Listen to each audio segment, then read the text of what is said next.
नमस्कार, बहुत स्वागत है आपका। आपके साथ मैं जेपी शर्मा और मेरे साथ आज राजस्थान की वो शख्सियत हैं जो किसी परिचय के मोहताज नहीं रही हैं। राष्ट्रीय स्तर पर, अंतर्राष्ट्रीय स्तर पर जिनका नाम पिछले दिनों में चर्चा में रहा है कई कारणों से। बाल मुकुंदाचार्य जी हैं हमारे साथ, जो अब विधायक हैं, मेहनत रहे हैं, आध्यात्मिक जीवन से अब राजनीतिक जीवन की तरफ आए हैं, देश की समाज की सेवा के लिहाज से। स्वागत है आपका और बहुत बहुत बधाई आपको कि आपने अपनी एक आध्यात्मिक पारी के साथ साथ एक राजनीतिक पारी भी शुरुआत की है। उसके लिए शुभकामनाएं आपको। कुछ दिन पहले तक आपकी जो पहचान थी उसने वो जयपुर शहर के स्तर पर रही होगी, राजस्थान के स्तर पर रही होगी। अब पिछले दिनों में हमने देखा कि आप डिजिटल मीडिया में एक हीरो के तौर पर उभरे या एक चर्चित व्यक्ति के तौर पर उभरे। कुछ लोगों ने आपको बवाली बाबा भी नाम दे दिया, सोशल मीडिया पे जो नाम चला वो। तो आपने कैसा महसूस किया, आपकी जो पहचान थी उसने अचानक ये देशव्यापी आकार लिया या अंतर्राष्ट्रीय स्तर पर भी चर्चाएँ हुई इसकी, वो जब देखा आपने तो कैसा लगा आपको? मैं कोई भी काम करता हूँ तो दिमाग से नहीं, दिल से करता हूँ। दिमाग में तो आदमी अपना लाभ हानि स्वार्थ सोच के करता है, दिल से आदमी करता है तो भाव और विश्वास से करता है कि मैं ठीक कर रहा हूँ। मैं पिछले कई वर्षों से अखिल भारतीय संत समिति राजस्थान का अध्यक्ष हूँ और राजस्थान संत समिति का अध्यक्ष होने के नाते निरंतर मैं संघर्षशील रहा हूँ और हमारे मठ मंदिरों को बचाने के लिए, हमारे देवालय देवस्थान बचाने के लिए, और ऐसा नहीं कि खाली अध्यात्मिक ही रहा, सामाजिक दृष्टि से भी कभी भी कहाँ आवश्यकता पड़ी है तो मैं निरंतर उसके लिए आंदोलन करता रहा हूँ। और वही काम करते करते मुझे संगठन पे मुझे विश्वास था और संगठन का विश्वास मुझ पे हुआ और मुझे संगठन की दृष्टि से सेवा का काम भारतीय जनता पार्टी के द्वारा मुझे हवा महल विधानसभा के देवतुल्य मतदाताओं की सेवा का दिया। और पिछले 5 साल से शिकायत और पीड़ाएं यही थी कि पूरे शहर में जाम का बुरा हाल है, माताएं बहनें सुरक्षित नहीं हैं, पीने का पानी शिविर लाइन मिक्स आ रहा है और रात को 1-1 बजे पीने का पानी आता है। साथ में हमारे प्राचीन जितने स्मारक हैं, धरोहर हैं जी, उन्हें जीर्ण शीर्ण कर दिया, खंडित कर दिया गया, कचरा घर बना दिए गए और अतिक्रमण हो रहा है उन पर और लोग शहर से परेशान होकर पलायन की ओर हैं। इन्हीं विषयों के बीच में एक विषय था कि हमारे वहाँ पूरे शहर परकोटा शहर यानी हवा महल, किशनपोल, आदर्श नगर, 3 विधानसभाओं का मिश्रण है परकोटा शहर, जहाँ पर हजारों की संख्या में अवैध व्यवसाय, नशे के काम, हर गली मोहल्ले में, सार्वजनिक स्थल पे, पार्क में कहीं चले जाओ आप, नशे के सामान मिलते हैं, नशेड़ी वहाँ पड़े होते हैं, आने जाने माता बहनों को, स्कूल के बच्चों को वो परेशान करते हैं। दूसरा विषय, माताएं बहनों के द्वारा प्रतिदिन शिकायतें थी कि हमारे क्षेत्र में गली मोहल्ले में चारों ओर अवैध बूचड़ खाने चल रहे हैं। पूरे चारों तरफ ये हाल मचा रखा है कि हर 2 दुकान, 3 दुकान, 5 दुकान, हर गली मोहल्ले के बाहर, हर मंदिरों के आजू बाजू में बूचड़ खाने चल रहे हैं, जहाँ पर जानवर को जिंदा बांधा जाता है, पक्षी को, पशु को, जो भी है, फिर वहाँ जिंदे को वहाँ सबके सामने काटा जाता है, खुले में, ओपन में सारा कारोबार चल रहा है। ये पीड़ा थी। तो हमने इसके नियम कायदे, नॉर्म्स क्या हैं वो पहले पता किए कि इसके नॉर्म्स क्या है। नॉर्म्स ये है कि भाई कोई बूचड़ खाना आवंटित हुआ है, वहाँ उस फैक्ट्री में से कटा हुआ लाओ, ढक के बेचो, और सिर्फ अपना विज्ञापन लिखा होता है, बाकी आपको सामान दिखाना नहीं होता है। लेकिन पूरे जयपुर शहर में आप घूमकर देख ले, मेरे बिना कैमरा लेकर, सुबह से रात तक वहीं पर जीव जंतु बंधा होता है और वहीं पर सामने काटा जाता है और वहीं पर खुले में, ओपन में सजावट की जाती है, रोडों के ऊपर अतिक्रमण करके, कब्जा करके ये काम कारोबार चल रहा है। ये शिकायतें होने की वजह से मैंने अधिकारियों को बार बार कहा है, कार्यकर्ता होने के नाते कहा, अखिल भारतीय संत समिति का अध्यक्ष होने के नाते कहा, धर्माचार्य होने के नाते कहा, लेकिन कभी भी अधिकारियों ने मेरी बात नहीं सुनी। उस दिन भी सवेरे से फोन किया मैंने कि ये माताएं बहनें आई है, ये शिकायत लाई है कि ऐसा ऐसा हो रहा है। तो अधिकारियों ने कहा ऐसा कुछ नहीं हो रहा, सबके पास लाइसेंस है, नियम अनुरूप हो रहा है, ऐसा कुछ नहीं हो रहा। जब मैं मौके पर गया, अधिकारी को साथ लेके गया, दिखाया, तो 10 से 12 दुकान पर लाइसेंस नहीं था, ओपन में रोड पे वही वे काम कर रहे थे जो मैंने शिकायत लोगों से सुनी, कही और बताई।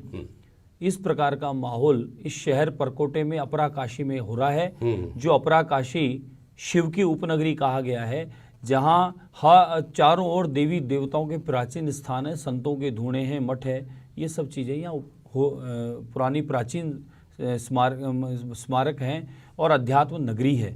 ये वहाँ पर हो रहा है। पर्यटन आता है, पर्यटन ये देख के विचलित होता है, यहाँ की फोटो देश विदेश में वायरल होती है, हमारी बदनामी होती है। पर्यटन लेकिन बंद महाराज हो जी, गया उसके आना बाद इन हरकतों की वजह से। वो जो आपका सबसे ज़्यादा चर्चित जो वीडियो रहा था, उसके बाद में ही फिर कुछ आपके और भी वीडियोज आए, उसमें लोगों को पड़ा कि महाराज जी के तेवर नरम हो गए।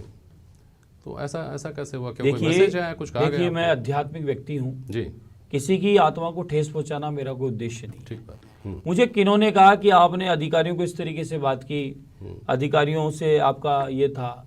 अधिकारी साहब 5 साल तक सुने नहीं है। अधिकारियों को 5 साल स्वभाव बन गया है, कान में जूनी रंगी थी इन लोगों के। अच्छा। ये लोग कहना नहीं मानते। ये जो जिस मेहनत की गाड़ी कमाई जनता का जो टैक्स जा रहा है, उसका रुपया तनख्वाह के रूप में आ रहा है, जो काम ड्यूटी इनको मिली है वो कर नहीं रहे, तो फिर झुंझल आएगी कि नहीं आएगी, क्रोध आएगा कि नहीं आएगा? सही बात तो है। कहा कि आपका ये तरीका ठीक नहीं है। ठीक है। तो मैंने हाथों हाथ अपने तरीकों को भी ठीक किया। क्यों? कि किसी भी की आत्मा को ठेस पहुंचाना मेरा स्वभाव भाव नहीं था। मैं आध्यात्मिक व्यक्ति हूँ, किसी चीज का भी नाराजगी मुझे पसंद भी नहीं आएगी, लेकिन मैंने जो किया वो सही था, क्योंकि इन लोगों को चेताना जरूरी था। और उसके बाद आप देखें, मंगलवार छुट्टी का दिन होता है, बंद होने लगी है। चारों लाइसेंस की लाइन लगी है, मांग हो रही है। लाइसेंस था नहीं किसी के पास भी। अवैध इस प्रकार के व्यवसाय, अनैतिक काम चल रहे हैं। अधिकारियों की मिलीभगत से, पुरानी सरकार की मिलीभगत से ये सब यहाँ हो रहा था। लेकिन अब यहाँ सुशासन है, भाजपा की सरकार है, और यहाँ पर सुशासन भाजपा की सरकार के द्वारा यहाँ चारों ओर सुख होगा, समृद्धि होगी, शांति होगी। 5 साल नहीं, 50 साल की समृद्धि, 500 साल की समृद्धि राजस्थान में होगी। चलिए, बहुत बढ़िया। आपने कहा कि संगठन को मैं समझ रहा था, संगठन, मुझे उम्मीद थी कि संगठन मुझे भी समझेगा। तो ये आप राजनीति से तो बहुत लंबे अरसे तो नहीं जुड़े, मेरे ख्याल में भी चुनाव से पहले ही आपने राजनीति में आने का फैसला मैंने किया। कहा राजनीति मुझे करनी भी नहीं है साहब। मैं तो राजधर्म निभा रहा हूँ। राजनीति तो मेरे स्वभाव में नहीं है, मुझे तो राजधर्म निभाना है जी। मुझे तो राजनीति में धर्म के अनुरूप चले, जी। जो हमारी पुरानी परंपरा है। राजा महाराजाओं के दरबार में, देवी देवताओं के समय में आपने देखा है 2 सीट कम से कम आरक्षित होती थी। गुरुजी बैठते थे 2 सीट पर, एक इस तरफ एक उस तरफ। राजा कहीं भी अनुचित काम करेगा तो वहां धर्म गुरु वहां उसको टोकेगा, कहेगा, और कहीं दंड राजा को भी देना है तो धर्म गुरु वहां दंड देगा। धर्म दंड लेके वहां बैठे थे संत ऋषि। तो सरकार में भी आपकी ये भूमिका रहेगी कि आप चेताते रहेंगे? बिल्कुल चेताते रहेंगे। हमारे तो देखिए भाजपा परिवार जो है वो धर्म अनुरूप चलने वाले लोग हैं, और पूरा भाजपा परिवार का स्वभाव है। सब नर में नारायण मानते हैं, और अंतिम छोर पे बैठे हुए व्यक्ति को गणेश मानकर उसकी सेवा करते हैं। तो हमारे तो भाजपा परिवार में परंपरा है। आप देखें, अंतिम पंक्ति में कहीं भीड़ में खड़े हुए कार्यकर्ता को भारतीय जनता पार्टी राजस्थान में प्रधानमंत्री नरेंद्र मोदी जी के नेतृत्व में मुख्यमंत्री का दायित्व और सेवा का काम दिया। मध्य प्रदेश में 5वीं पंक्ति में भीड़ में बैठे हुए कार्यकर्ता को उसे मुख्यमंत्री का दायित्व सेवा का काम मिला। इसी प्रकार से मठ, पूजा, मंदिर, सेवा, आराधना, गो पालन करने वाले, गो सेवा करने वाले, गुरुकुल चलाने वाले स्वामी बालमुकुंदाचार्य को हवा महल में सेवा का दायित्व दिया जी। तो ये भारतीय जनता पार्टी परिवार में परंपरा है, कार्यकर्ताओं का सम्मान है, मान है, और कहीं भी अंतिम छोर में बैठे हुए कार्यकर्ता को सेवा का काम दे दिया जाता है। पद नहीं दिया जाता, सेवा का काम दिया जाता है। तो ये तो हमारे इस परिवार की बहुत अच्छी परंपरा है, सही है। और उसी परंपरा से सेवा का काम पूरा परिवार मिलकर राजस्थान की करेगा, और आदरणीय मोदी जी के विजन को लेकर सबका साथ सबका विश्वास जीतकर इस विकास के काम को आगे बढ़ाएगा। इतनी हजारों योजनाएं जो हैं प्रधानमंत्री मोदी जी की, वो 5 साल में लोगों तक पहुंचा नहीं पाए कांग्रेस के द्वारा, और कांग्रेस ने अपनी योजनाएं झूठी गारंटियां एडवर्टाइजमेंट के द्वारा रखी, जो लोगों ने डिलीट मार दी। अब कुछ सुशासन आ गया है, सुशासन के साथ भाजपा का परिवार, सारे कार्यकर्ता, पूरा परिवार मिलके सारी योजनाओं को घर घर तक पहुंचा के। महाराज जी, लेकिन जिन योजनाओं की आप बात कर रहे हैं उनमें से बहुत सारी चीज़ें ऐसी थी जो लोगों को ये लगता था कि बीजेपी की सरकार आएगी तो वो कंटिन्यू रखेगी। जैसे OPS की एक चीज़ हुई, RGHS एक चीज़ है, बिजली के बिलों में अगर कहीं कोई सब्सिडी मिल रही थी लोगों को तो वो अपेक्षा करेंगे कि वो जारी रहे। 2024 का लोकसभा चुनाव सामने है, 3 महीने का टाइम बचा है, पैसा आपके पास है नहीं, बजट आपके पास है नहीं। बहुत बड़ी चुनौतियाँ नहीं है ये कि लोगों को आप संतुष्ट भी रखें और डिलीवर भी करें। देखिए, पिछली सरकार के पास में रेवेन्यू जनरेट करने का कोई काम नहीं था। इन्होंने संपत्तियों को बेचा है, घोटाले किए हैं, युवाओं का भविष्य बर्बाद किया है, माताओं को सुरक्षा दे नहीं पाए हैं। फिर इनके मंत्रियों के बोल जो है बेबोल रहे हैं और आज तक भी ऐसा ही है। कुल मिला के इनकी मंशा 5 साल काम करने की कतई नहीं थी। ये होटलों में रह के 5 साल 5 स्टार होटल में रह के ये खाली अपना समय पास किए हैं, लूट खसोट की है, घोटाले किए हैं। आज जो सुशासन आया है, यहाँ पर भाजपा का परिवार आया, आप देखेंगे रेवेन्यू जनरेट होगा, यहाँ इंडस्ट्रियाँ बढ़ेगी, पर्यटन बढ़ेगा, आमदनी के सोर्सेज आएंगे और डबल इंजन की सरकार का साथ जो चलेगा, ये माने पूरा राजस्थान में विकास होगा, रेवेन्यू बढ़ेगा, योजनाएं जितनी भी लाभ की वो पहुंचाई जाएगी और वो जो लाभ की योजना है वो थी नहीं लेकिन अब जारी हो जाएगी। ठीक है, मंत्री पद की रेस में हैं आप, मंत्रिमंडल में आप? नहीं, मैं विधायकी में प्रसन्न, मैं संतुष्ट हूँ और विधायक रहकर ही मैं अच्छा सा काम करके और उसी में हमारी देवतुल्य जनता का आशीर्वाद को बढ़ाना चाहता हूँ। इस विधानसभा की जो कार्यशैली और सत्ता पक्ष की कार्यशैली खासतौर पर क्या कुछ थोड़ी अलग दिखाई देगी, जब खासतौर पर बालमुकुंदाचार्य हैं, प्रतापपुरी जी हैं, बालकनाथ हैं, इस तरह के भगवा वस्त्रधारी लोग भी इस बार विधानसभा में दिखाई देंगे, बड़ी संख्या में दिखाई देंगे। 4 दिशा के 4 धर्मगुरु जी विधानसभा के भीतर में लोकतंत्र के मंदिर में प्रवेश किए हैं, तो 10 दिशाओं से रक्षा का काम, दायित्व ये पूरे राजस्थान का, ये धर्मगुरुओं का रहेगा। साथ में हमारे पूरी परिवार को लेकर, भारतीय जनता पार्टी परिवार को लेकर और विकास के काम को गति देंगे। और ये आप सुनिश्चित कर लें कि आप जो 5 साल में 50 साल पीछे चले गए हैं, ये 5 साल नहीं, 5 महीने में आप देखेंगे, 5 महीने में ही व्यवस्थित आपको सब कुछ नजर आएगा। सुशासन होगा, लॉ एंड ऑर्डर होगा और जिस प्रकार का माफियाओं का राज था, वो ये माने कि 3 दिन से ही वो लोग बिस्तर बांध के जा चुके हैं। जब से आदरणीय मुख्यमंत्री महोदय अपना दायित्व लिए हैं, अब इस समय से ही सब लोग खोज खबर चालू हो गई है कि कहाँ माफियाओं का राज है, कहाँ अनैतिक काम हो रहे हैं और उनको किस तरीके से सबको वापस जहाँ पहुँचाने का काम वो पहुँचाया जाए।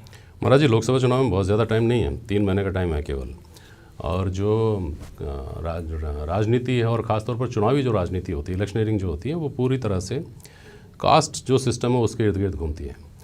और अभी मुख्यमंत्री जी के चयन के बाद में लोगों की नज़र इस बात पे भी है कि मंत्रिमंडल में कौन कौन से चेहरे होते हैं, लेकिन उसी तरीके से तोला सतोला जा रहा है कि साहब फला समुदाय से बनेगा नहीं बनेगा, इस समुदाय से बनेगा नहीं बनेगा, या इस समुदाय को अब तक प्रतिनिधित्व नहीं मिला के नज़रिए से चीज़ें देखी जा रही हैं। तो लोकसभा चुनाव के लिहाज से आपको नहीं लगता कि केवल राम मंदिर की जो तीसरी दिवाली है उससे काम नहीं चलेगा, इस तरफ भी देखना पड़ेगा, आपको चीज़ें बैलेंस करनी पड़ेंगी? देखिए, राम मंदिर का तो हमारा प्रारंभ से मुद्दा रहा है। सारी विपक्षी पार्टियां, ठगबंधन, कांग्रेस के जितने भी ठगबंधन के दोस्त यार, वो सारे लोग जो थे वो राम मंदिर के विरोध में थे, सनातन के विरोध में थे। एकमात्र भारतवर्ष राम मंदिर की कामना थी, जहाँ राम जी का जन्मस्थल वह कामना थी जी। और वहाँ पर सौहार्दपूर्ण आप देखें सभी समुदाय को साथ लेकर आदरणीय मोदी जी के द्वारा नेतृत्व में न्यायालय का जो हमारे को जो न्यायालय के द्वारा जो हमें मिला उसको हम सब ने मान्य किया और उसके द्वारा आप देखें कि सभी धर्म मत के लोग सामूहिक रूप से राम मंदिर में लग गए। इसी प्रकार से राम मंदिर तो 500 साल का संघर्ष समाप्त हुआ ही है जी। लेकिन आप सोचें आज़ादी के बाद से कांग्रेस का भी जो यहाँ पर कुशासन रहा है, घोटाले रहे हैं, जिस प्रकार से देश का मान सम्मान इन्होंने ज़ीरो कर दिया था, आप माने मोदी जी के आने के बाद किस तरीके से विकास गति पकड़ा है, रेवेन्यू जनरेट हुआ है। पूरी देश और दुनिया में मोदी जी सबके चहेते बने हैं। पूरी दुनिया के बड़े बड़े राष्ट्राध्यक्ष कोई पाँव छू रहा है, कोई हाथ छू रहा है, कोई ऑटोग्राफ मांग रहा है, कोई सेल्फी मांग रहा है। ये मान सम्मान देश का बढ़ा है, ये गौरव बढ़ा है। ये गौरव बढ़ाने में भारतीय जनता पार्टी आदरणीय नरेंद्र मोदी जी का सबसे बड़ा योगदान रहा है, उनके विजन का, उनके कार्यशैली का रहा है। तो आप माने कि ये तो राम मंदिर तो हमारा अस्मिता था ही था और राम मंदिर हमारा, राम जी की मंदिर की कामना हम सबकी थी। ये ऐतिहासिक हमारे लिए पल है कि हमें राम जी का मंदिर और दर्शन करने का सौभाग्य मिला। 500 साल से पूर्वज राम राम करते चले गए लेकिन राम जी का मंदिर कोई बनाने की स्थिति में नहीं था। पहले बार सौभाग्य प्राप्त हुआ इस पीढ़ी को और आदरणीय मोदी जी को धन्यवाद कि उनके द्वारा ये काम सफल हो रहा है। अब रही बात विकास की, विकास पूरे देश में विकास का, जहाँ जहाँ भाजपा है वहाँ वहाँ विकास गति पकड़ रहा है और वही मोदी जी का विजन वही राजस्थान में काम करेगा। और आप मानेंगे कि ऐतिहासिक सीटें पूरी राजस्थान की 25 सीटें मोदी जी को झोली में दी जाएगी, कमल का फूल खिलेगा 100% बिना किसी संकोच के। आपको यहाँ आज मैं हनुमान जी का, सनातन का और 36 कौम का आशीर्वाद लेके कहता हूँ कि आप देखेंगे ऐतिहासिक क्षण होगा वो। अभी दिवाली 3 की बात कर रहे हो, चौथी दिवाली तो फिर 2024 में फिर मनेगी। चलिए, बहुत बढ़िया।